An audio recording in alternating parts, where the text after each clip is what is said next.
I've heard countless stories about nightmare mothers-in-law and entitled sisters-in-law, but I always assumed those things happened to other people, not me. Then one day, I got to experience the real thing up close and personal when my mill and Sil showed up at my door screaming, demanding to move into my home with 6 kids and an unemployed husband. They even threw my infertility in my face to try to pressure me into giving in. What they didn't know was that every second of their meltdown was being recorded on our security cameras. And that was the moment my husband finally saw who they truly were. I met Jacob not long after he graduated college, when he was still living with his family, and it took only a few visits for me to sense that the atmosphere inside that house was fundamentally off. Not loud, not violent, just suffocating in a quiet, familiar way, like a place that leaned too heavily on a single person. Jacob was unmistakably the golden child, the emotional crutch his mother depended on, the fixer, who was expected to absorb every emotional overflow without complaint, while his sister Sarah clung to him with a strange, possessive intensity that immediately unsettled me. I'll never forget the first morning I stayed over. Sarah barged straight into his room without knocking, catching me half-dressed, then sat beside Jacob as if the space belonged to her and I was the intruder. When I later suggested he install a lock for privacy, she reacted as though I had insulted her bloodline. The next morning, she pounded on the locked door, demanding to know why he was shutting her out. As months passed, her hostility didn't fade, it evolved. She started asking invasive questions masked as casual interest, comparing me unfavorably to Jacob's exes, whispering little digs when we were alone as if she were trying to whittle me down inch by inch. His mother wasn't any better. Cold shoulders during dinners, condescending remarks about my family, subtle attempts to convince Jacob that I wasn't good enough for him. When persuasion failed, she turned to open disdain, telling me I needed to work hard to be worthy of him, like Jacob was some rare prize and I was an unqualified contestant. Sarah even threatened to expose me about what. She never clarified because she knew the threat alone created pressure. Despite all of this, I kept convincing myself they just needed time. That maybe they were protective because they loved Jacob too much, that eventually things would settle. But looking back, I realized their hatred didn't begin when I entered the picture. It had been boiling beneath the surface long before I showed up. I simply became the perfect target. I wasn't stepping into a family that needed adjustment. I was stepping straight into a silent, ongoing war built on control, dependency, and resentment. And the hostility they directed at me was just the beginning, the first tremors before the storm they would later unleash. That evening was supposed to be calm, a simple dinner after a long week. Just Jacob and me finally getting a moment to breathe. But a sudden knock at the door threw the whole night off course. Sarah walked in without hesitation, acting like our home was just another room in her house. Halfway through dinner, she reached into her bag, pulled out a stack of printed photos, and spread them across the table as if she were presenting evidence in court. The images were candid and harmless. Me and a male coworker leaving the office, grabbing coffee, chatting beside the parking lot. But in Sarah's hands they became proof that I was unfaithful. She leaned back, arms crossed, wearing a triumphant smirk as she asked, "So how does it feel to cheat on my brother?"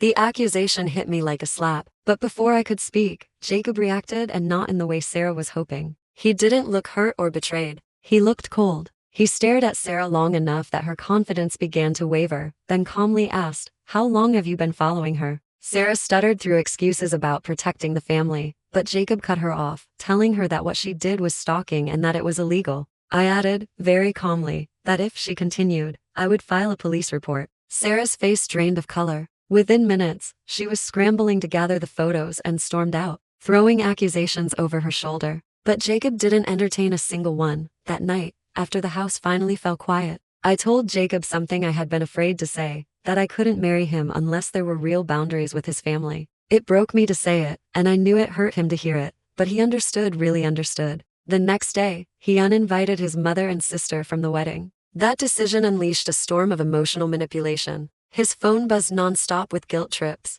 accusations that I was tearing the family apart, and dramatic messages, claiming Jacob had been brainwashed. Whatever sympathy I had left evaporated when I learned they had planned to wear white to the wedding, and even encouraged cousins to do the same, turning our ceremony into some grotesque display of spite. The wedding went on beautifully without them, but peace didn't last long. After we finally bought our first home, a milestone we worked years for, Jacob's mother called, sugarcoating her tone before casually suggesting that since we had no children, the house was too big for just the two of us. Then she announced that Sarah, now pregnant with her 6th child, needed a place to stay for a while. When I asked if she was joking, she insisted Jacob had already agreed. It was a blatant lie, and in that moment, something hardened inside me. They weren't asking for help. They were setting the stage to take over our home. Instead of yelling or escalating, I responded with a calmness that seemed to throw Jacob's mother completely off. I told her that if she wanted Sarah and her entire family to move into our home, she was welcome to cover the mortgage every month. For a moment, she fell completely silent, just long enough for me to know she didn't expect pushback.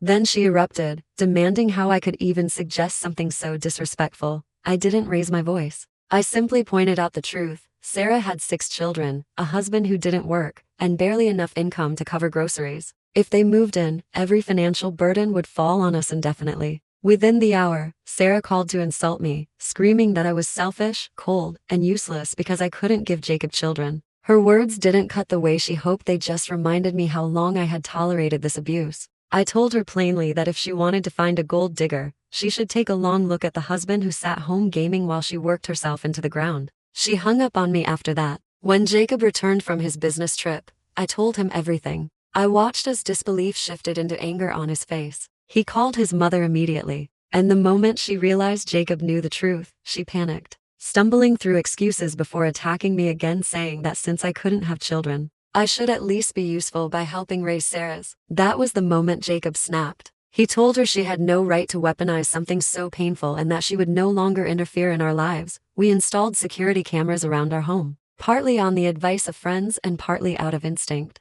And sure enough, only days later, both his mother and Sarah showed up, pounding on our door as if they intended to break it down. I opened it just enough to tell them they were being recorded and that if they set one foot onto our property again, I would file for a restraining order. They continued yelling, but there was hesitation, now worry flickering in their eyes as they glanced toward the cameras. Sarah looked ready to lunge forward when Jacob's car pulled into the driveway. He stepped out, walked directly to the door, and positioned himself between me and them. His voice was low but unmistakably firm as he said, "Leave. If you come here again, I'm calling the police." It was the first time they'd ever seen him draw a hard line. And for the first time since all of this began, I felt completely protected. After that day, our home felt different, lighter, as though someone had opened every window and let years of stale tension drift out. The silence wasn't the uneasy kind we'd grown used to. It was peaceful, earned, and grounding. Jacob seemed to breathe more freely too. He had spent his whole life tiptoeing around his mother's moods and Sarah's entitlement, hoping they would eventually change, or at least recognize how deeply they hurt him.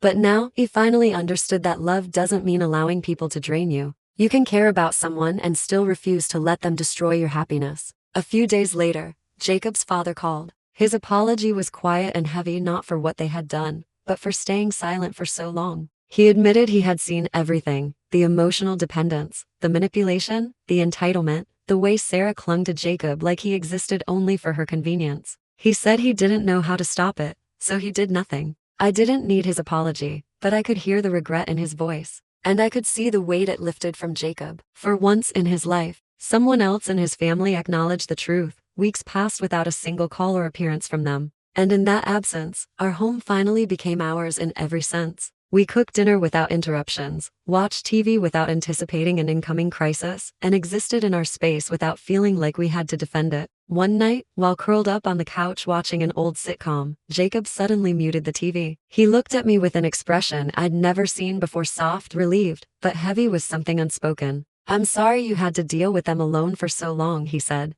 The words hit me deeper than I expected. I squeezed his hand and told him he didn't owe me an apology. What mattered was that now we were standing on the same side of the line we should have drawn years ago. He glanced around the living room, our mismatched frames, unfolded laundry, the takeout boxes we still hadn't thrown away, and smiled. "This," he said quietly, "feels like home." In that moment, I realized that I hadn't just fought for myself. I had fought for us, for a marriage that deserved space to grow without being strangled by chaos and entitlement. Sarah's insults, the stalking, the accusations, the weaponization of my infertility, none of it held power anymore. Not because it didn't hurt, but because I refused to let their cruelty define my value. Setting boundaries doesn't make you heartless. Saying no doesn't make you the villain. Protecting your peace isn't selfish, it's survival. And if anyone asks whether I was wrong for refusing to let a pregnant woman with 6 kids and an unemployed husband move into my home, my answer will always be the same: absolutely not. I didn't destroy a family. I simply refused to let one destroy mine.